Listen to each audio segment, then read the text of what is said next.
Hello friends and welcome to Pendulum Media. Today we'll be discussing daily current affairs of 18 June 2020 and I hope you are all following this daily current affairs series and gaining a lot. And first of all, if you have not subscribed to our channel Pendulum Media, please subscribe it and do not forget to press the bell icon to receive notifications. You can also join us on the Telegram group. Now let's start the session. The first news is India joins Global Partnership on Artificial Intelligence. India has joined the GPAI as a founding member. With this, India will be able to participate actively in the global development of artificial intelligence. It will also leverage its experience around the use of digital technologies for inclusive growth. Global Partnership on Artificial Intelligence is the first of its kind initiative.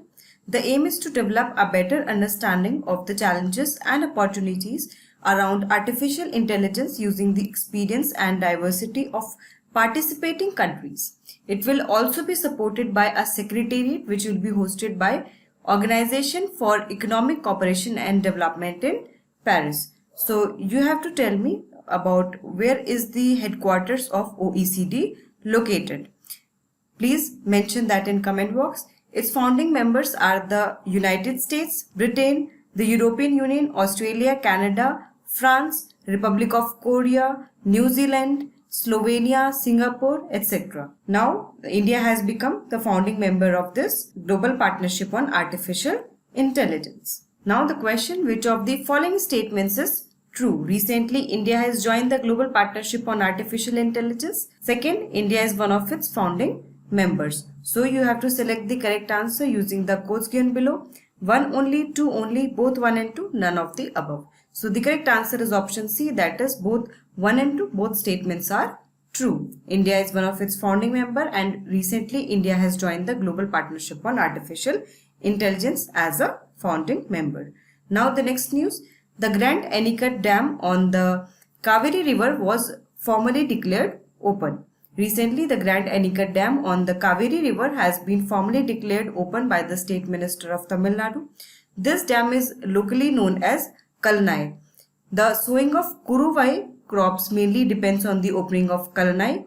This dam will ensure adequate availability of about 3.5 lakh hectares of agricultural land in the Delta region. Kuruvai are the crops grown in the Kaveri Delta of Tamil Nadu state in India. Talking about the Kaveri River, Kaveri is an Indian river that flows through the states of Karnataka and Tamil Nadu, and it has been a bone of contention between Karnataka and Tamil Nadu. There is an interstate water dispute regarding Kaveri. It is the third largest river in South India after Godavari and Krishna. So you have to tell me which river is known as Ganges of the South. Its source is the Brahmagiri Hills in Karnataka. It drains its water into the Bay of Bengal. Haranagai, Hemavati, Shimsha, Akravati are its major tributaries. Now the question. Recently, the Grand Anicut Dam has been formally declared open. On which of the following rivers is this dam located? Kaveri, Krishna, Godavari and Mahanadi. So the correct answer is option A, that is Kaveri. Now the next news. Senior journalist and freedom fighter Dinu Ranadive passed away. Recently, senior journalist and freedom fighter from Maharashtra, Dinu Ranadive, passed away at his residence in Mumbai due to old age. He was 95 years old. He took part in the Samyukta Maharashtra movement of the state of Maharashtra. He also participated in the Goa Liberation movement. He was born in 1925 near Mumbai and he started his journalism career in 1956. He was awarded the Lifetime Achievement of Mantralaya Vidya Mandal Vathar Sangh and Mumbai Press Club Reading Award for Lifetime Achievement. Now the question, Dinu Ranadive, who died recently, belonged to which field? Sports, acting, business and journalism. So the correct answer is option D, that is journalism. Moving to the next news, Yoga Week being organized in Gujarat. So Yoga Week is being celebrated in the state of Gujarat. On the occasion, various programs are being organized by Gujarat State Yoga Board through various social media platforms as a part of International Yoga Day celebrations.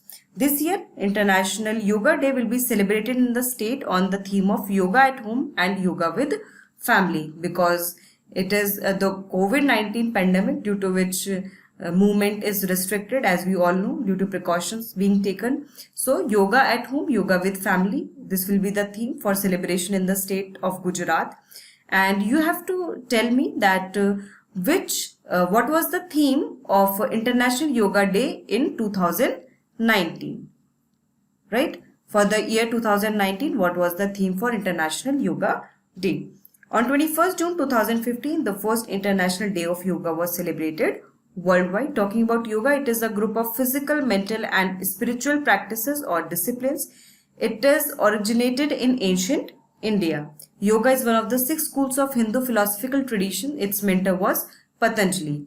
Yoga is very beneficial, and as a student, you should perform yoga because it not only keeps you healthy, it not only supports your physical health but also supports your mental health, and it enables one to concentrate more on studies and achieve whatever they want.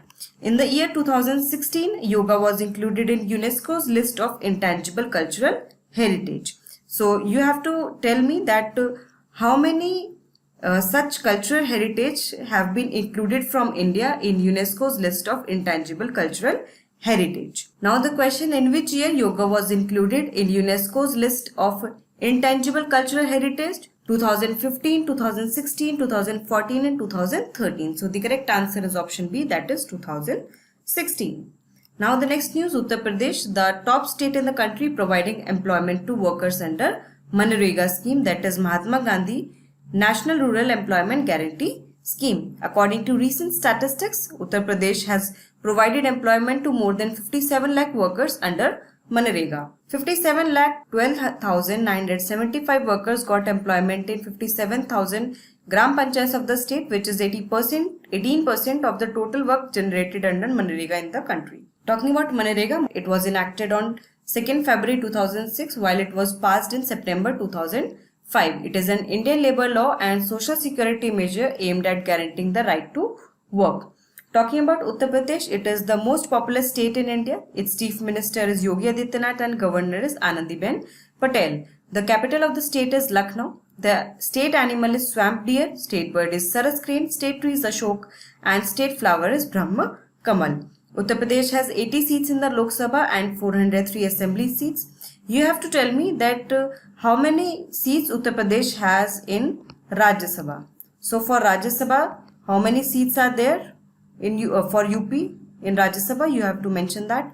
And in map you can see the location of Uttar Pradesh and its neighboring states, and also it shares its border with Nepal. Now the question part, recently which state has become the top state in the country providing employment to workers under Manrega? Karnataka, Bihar, Uttar Pradesh and Kerala. So the correct answer is option C, that is Uttar Pradesh.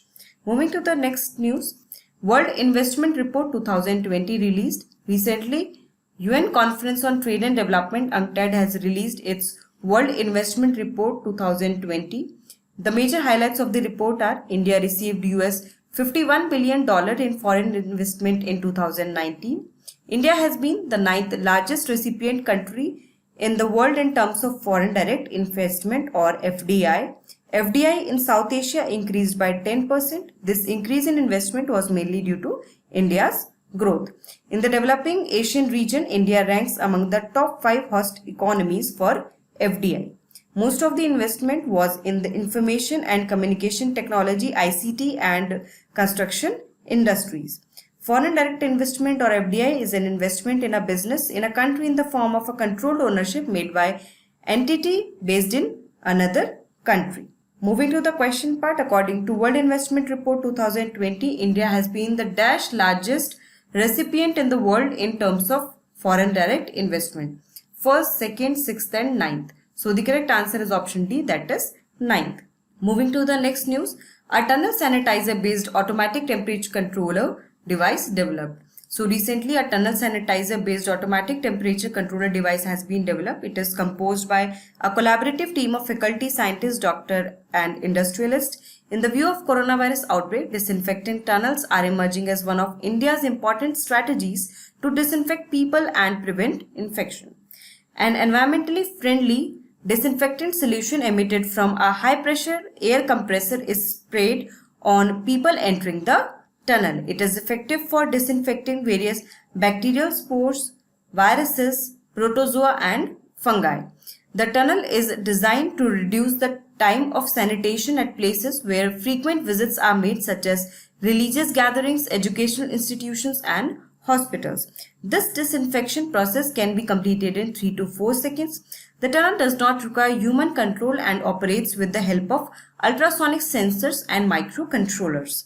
It is considered safe for human eyes and skins as well. So this is an effective method because the disinfection process can be completed in just 3 to 4 seconds and no human control is required. This operates with the help of ultrasonic sensors and microcontrollers, and also this is safe for human eyes as well as skin.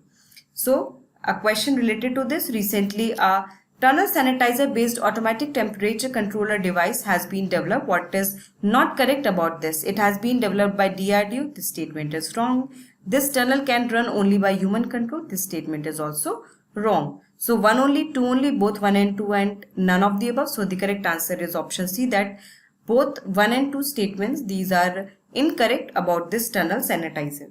Moving to the next news: online broadcast of traditional art of Tala Madale due to COVID-19 pandemic. A live stream was broadcast on social media on 13 June. There are many broadcast stores like this.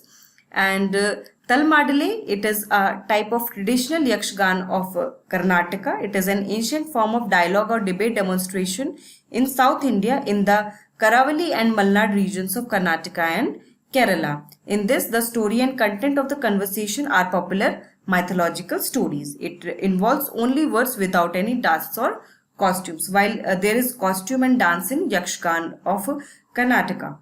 That is a traditional theatre form. Now the question part: Tala Madalik traditional art is related to which state? Kerala, Gujarat, Assam and Himachal Pradesh. So the correct answer is option A, that is Kerala. Moving to the next news: researchers from Chile and Argentina unearthed the teeth of an old mammal. The remains of this 74 million year old mammal have been discovered in the Patagonia in the South American country of Chile. So you can say the location of Patagonia in the map. The name of this species is Megalodon bicaechenke. It is an extinct species of the genus of Gondwana theria. This small mammal lived with dinosaurs, crocodiles, turtles and birds during the Cretaceous era. Now the question: scientists of which country have discovered the teeth of the extinct species of Gondwana theria lineage? Chile, Brazil, India and Laos. So the correct answer is option A, that is Chile. Now the next news: World Day to Combat Desertification Drought. It is celebrated every year on 17 June to create awareness regarding the presence of desertification and drought, and also to highlight the international efforts to combat desertification. And as we all know, the desertification is increasing and the area under drought is also increasing due to climate change, and the countries especially that are lying in tropical region, they are much at risk because there is a high impact of climate change in these regions, and India is one of them. More than 2 billion hectares of productive land is degraded and over 70% of natural ecosystems have been transformed, and this percentage is going to increase in future time. In 2007, the UN General Assembly declared 2010 to 2020 the United Nations Decade for Desert and the Fight Against Desertification. And the Sustainable Development Goal number 15, that is life on land, it also aims to restore the lands, degraded lands, and it also aims to reduce the impact of climate change on the land. The theme for 2020 is food, feed and fiber, as the land is important for food because it ensures the food security. And if the land will be converted into desert and there will be drought, then it will directly hamper the food security. Then also many people will die out of hunger, they will die out of starving, and also it will affect the fiber because most of the fiber that one gains or that is used in making clothes or any type of clothing that is grown, that is cotton, such fiber are grown on land. So land is a very important part for that. So land needs to be saved as the desertification is increasing and a lot of area is becoming desert.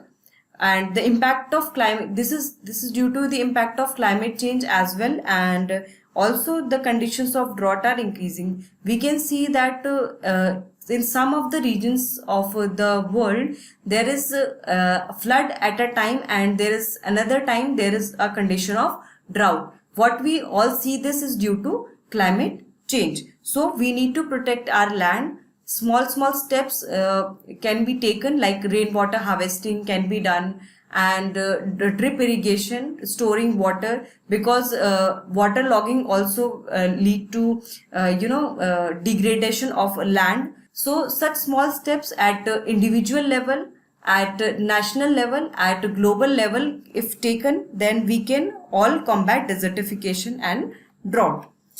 Moving to the question part, World Day to Combat Desertification. Drought is observed every year on which day? 15 May, 17 June, 19 July and 21 August. So the correct answer is option B, that is 17 June. So friends, here we have comprehensively covered the daily current affairs of 18 June. You can also read these current affairs from our website pendulumedu.com. You can also download the PDF and can attempt quiz. That will be very important from exam point of view. Keep preparing with us. Be motivated and keep preparing well. Like this video, share it as much as you can. If you have any doubt, you can mention that in comment box, and keep following this daily current affairs session. Thank you so much.